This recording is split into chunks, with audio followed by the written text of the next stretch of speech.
Resolved. There should be no gun laws in America. On the affirmative side, we have Malachi Reardon and we have Gunnar Watson. And on the negative side, we have Samantha Hensley and Hannah Hyatt. We will now have the first affirmative constructive speech.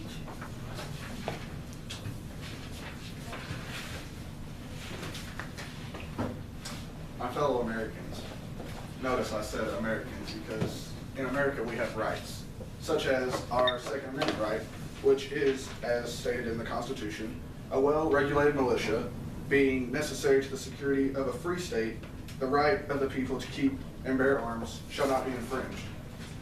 There's a lot of stipulation in our time that we should be stricter on what guns we allow people to have and the checks we do on certain people. I don't believe we should have that harsh of a control at all. I don't believe there should be really any on any gun in our State of the Union. I think that we as Americans have the right to do whatever we want based on that right, because it is in our Constitution and in our Bill of Rights, which means it can't really be done unless we amend it, and there is a process for that, which has not really been done anything about. We've just tried to make these laws to prevent it, which isn't really possible. I think one of the big issues with this is that we don't want to ban the guns, we want to ban the violence, but in turn we're taking it out on the guns, which, I mean, it's not the gun, it's the user. It's like saying that cars kill people and that it's not the driver that does it. It's the same concept, really.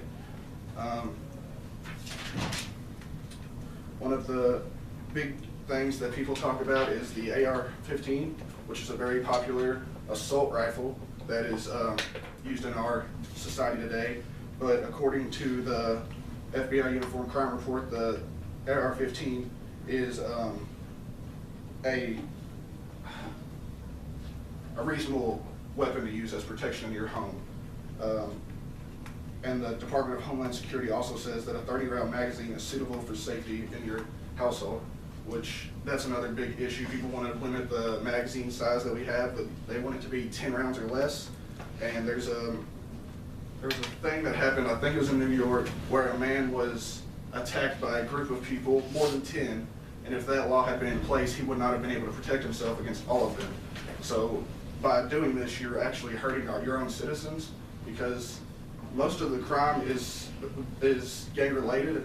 So whenever you're limiting the rights to the citizens, you're not really helping the problem, because the gang members are going to be able to get it illegally anyways. So it's only going to hurt your people that you want to be able to protect. Chicago and Washington D.C. are two of the safest places because they have the strictest gun laws. But Chicago is one of the greatest cities for murder to happen. It has the highest murder rate of any city in the United States. And people think that whenever we ban these weapons that it's gonna help us, but if that was true, then Chicago would be the safest and it would not have the highest murder rate.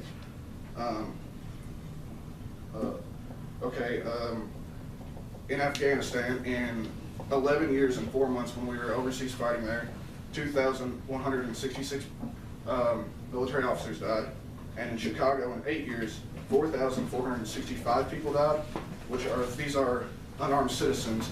And of the 4,000 and some change that died, over 3,000 were shot, and only 37 of those were with the rifles. And the amount of assault rifles that were used is not really sure, but the assault rifles is really what we want to ban, not just guns in general. So whenever you're doing this, you're really only changing 1% of the people that are dying. I'm going to yield my time to questions.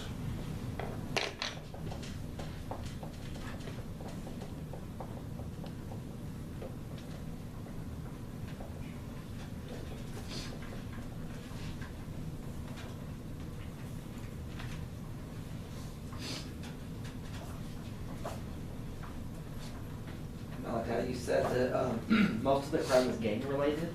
I'm just curious where you get that information. That was interesting to me. a lot of the, like the FBI Uniform Crime Report, it has how many of the crimes were actually based on just citizen versus citizen and citizen versus gang. And it's just depending on what these people seem to be affiliated with, it's not really a certain percentage you can really come up with. Well, how do you know it's most then? I mean, just off of, I'm going off of like what news broadcasts have said, like the gangs in Chicago are very, like that's a very prominent thing in Chicago, so like most of them are based on that. It's not really just a citizen that is like, because it's not, these guns aren't registered technically, and it's so if it's a citizen in Chicago, they have to go and register this. It's not really proven that it can be gang related, but in all likelihood, that's what the people have said it is. So are you saying they should have to register it? I mean, no, you don't have to, but. Wouldn't that add to more gang? Wait, if I don't ask one question.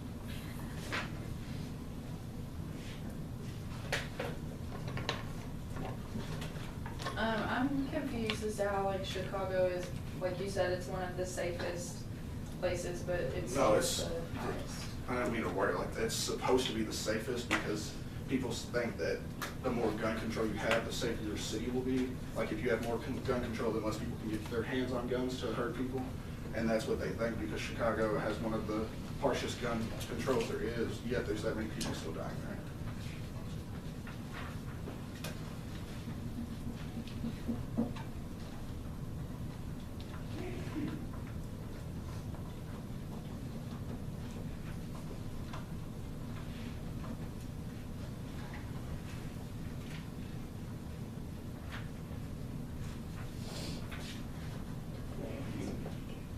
Are there other questions?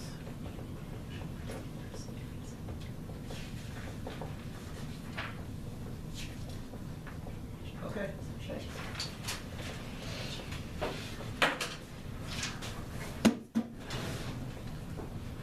We will now have the negative cross-examination.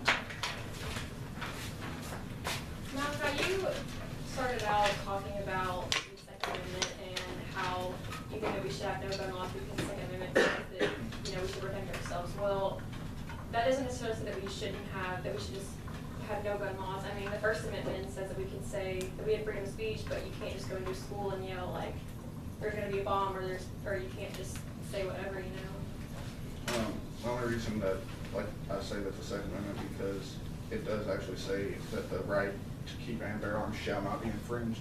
So, like, regardless of what the thing is, it can't be changed at all. And I mean, I'm guessing that like with school, it's a lot different compared to like out in the actual world because it's like you can't bring a gun to school, obviously. But so. With no laws.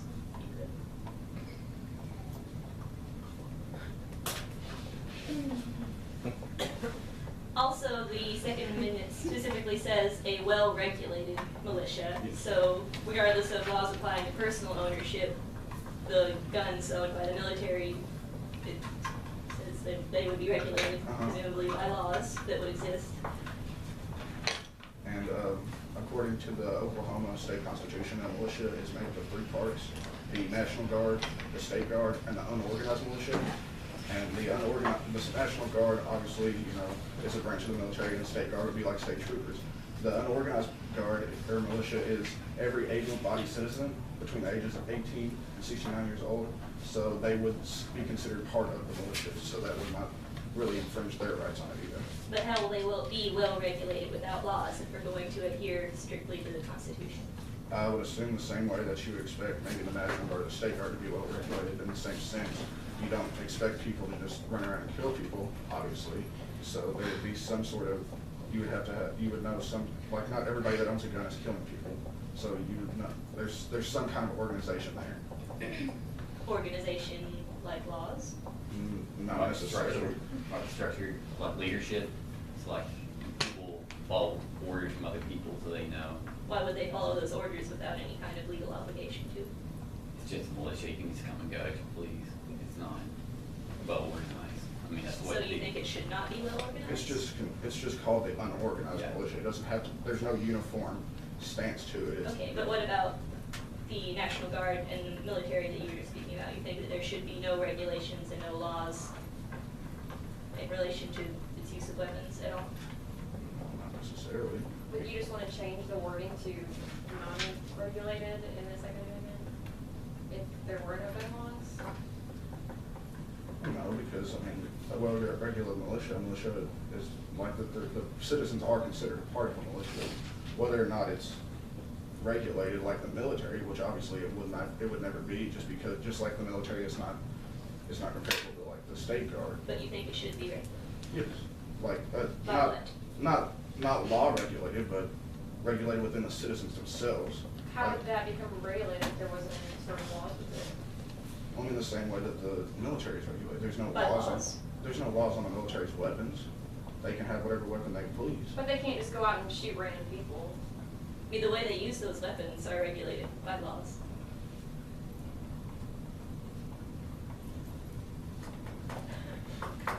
And going on with the Second Amendment, if the Second Amendment prohibits any and all restrictions on gun possession in America, no matter what circumstances, then you must believe that convicted murderers should be able to carry machine guns, right? I mean, I would assume the convicted murderers would be in jails. There wouldn't really be a problem with that. But if there were no gun laws, then people could easily just, go visit their friend in prison and hand them a gun. If that wouldn't be a law. I mean, then- it's not like you're changing the laws in the prison. Obviously, you can't just hand your friend a hammer to break out of prison either. But what about the laws relating to guns and prison? That's two different topics, though. That's prison laws compared to gun laws. Well, if there weren't any sort of gun laws, then that would still apply to prison laws. It's Prison gun- laws are a whole lot different. It's gun laws for citizens, not prisoners, though. Like, you can't just go to a prison and hand someone a weapon to break out of jail. Are prisoners not American citizens?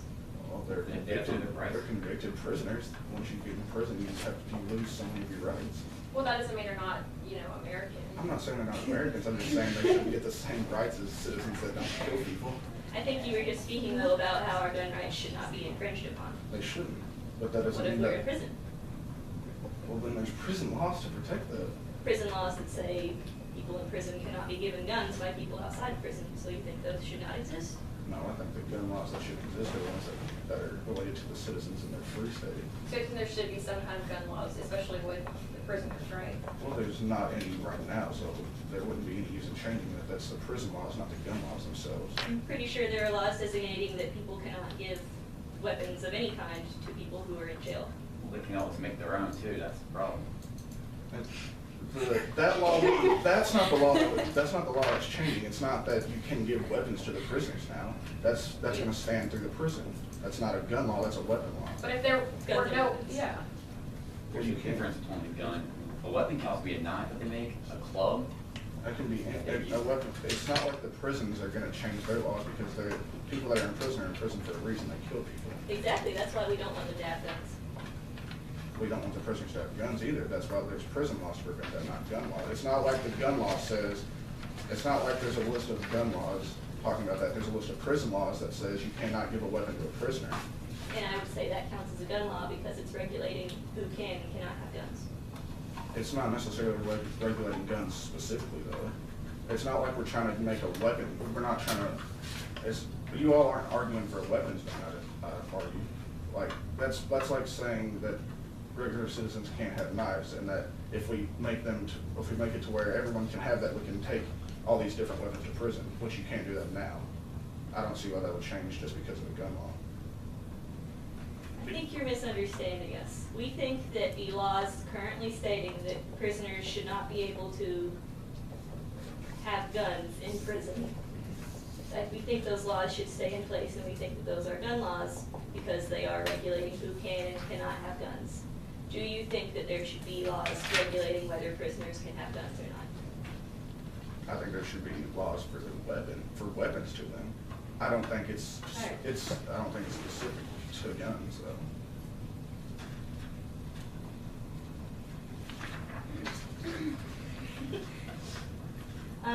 When you said assault rifle, you said it in air quotes. What does the AR in AR-15 stand for? It does stand for, I think it stands for assault rifle. I honestly So why did you say assault rifle, as if you were trying to imply that it was An something assault less? rifle is a weapon that can have Yes, can have, not like a magazine, but have the ability to go through selective fire, which is semi-automatic, burst, which is like 3 rounds when you pull the trigger, and automatic, which is several rounds when you pull the trigger. The one for civilians, however, are just semi-automatic, and they just look like the military version of the M16. So it does not really have the capabilities of a fully military-grade weapon. It's not technically an assault weapon because an assault weapon has different rate of fire it can do, and with the civilian one, it can only be semi-automatic. So only one shot for pulling the trigger. So is it wrongly called an assault rifle? I believe it is, yes. So you know there should be a different kind of, do you think there should still be no gun laws on assault rifles? What about actual assault weapons that are guns? Those are actually outlawed. Like, civilians can't really get their hands on them. So do It you would- think, It's like military grade. It would do you be, think they should not be outlawed? no, I don't think so. But your resolution contradicts that. No, like, I think that we should have access to those weapons. Even if it was possible, it would still be extremely difficult because those weapons are used solely for military purpose. Even if it was allowed to happen. But if there were no kind of laws on it, then it would be a lot easier for citizens to get their hands on it, not just for the militia. Well, I mean, people can still get their hands on automatic weapons now. It's not like the laws that we have in place are stopping that. Right, but it would be a lot easier for citizens to just go out and buy that assault Well, weapon. I would rather, it'd be better that a citizen have it to protect themselves against someone that gets it illegally, wouldn't it? Or a citizen just wanting to shoot up a school with it. Well, I mean, I don't think that normal citizens in the right state of mind would do that. But not all citizens are in their right state. Is that time? We will now have the first negative constructive speech.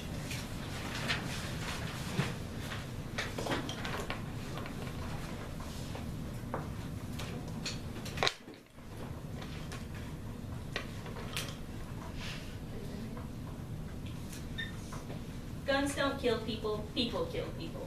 A phrase often quoted by those who support fewer restrictions on guns. And it's true, people do kill people. People kill each other and themselves with their bare hands, with knives, with baseball bats and cars and poison and many other grim tools. But most of all, people kill people with guns. In fact, according to the Federal Bureau of Investigation, guns account for more than half of all murders in America, 67.8%.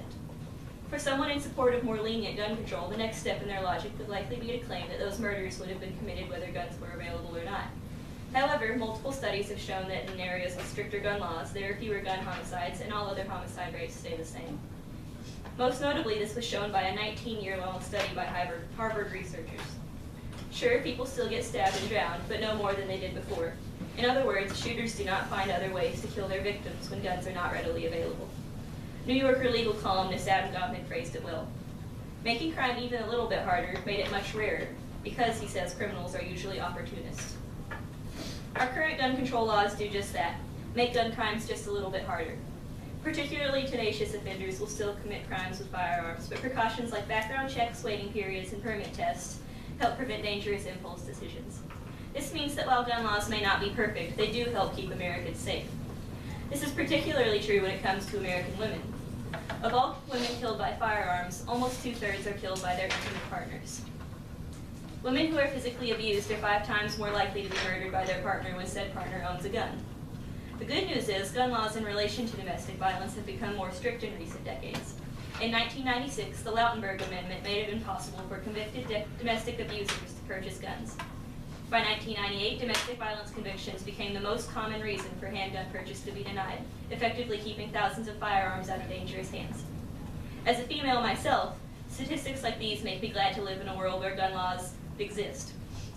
While domestic violence shootings are still rampant, they would likely be far worse if abusers could just obtain firearms as easily as any other civilian. But don't take it from me. Take it from someone I think we'd all expect to actually side with you guys, the NRA themselves. Last year, the NRA changed their stance on a bill intended to make the Lautenberg Amendment even stricter in the state of Washington. In 2014, they ceased their campaign against the bill, which will require domestic violence offenders to give up the guns they already own, in addition to revoking their rights to purchase any more. After the NRA changed their stance, the bill was passed unanimously, a very uncommon occurrence in the Washington legislature. Far-left liberals and extreme conservatives alike felt that the law should be passed. even gun enthusiasts and those with deep pre-existing connections to the NRA. Across the nation, the NRA has given its unspoken approval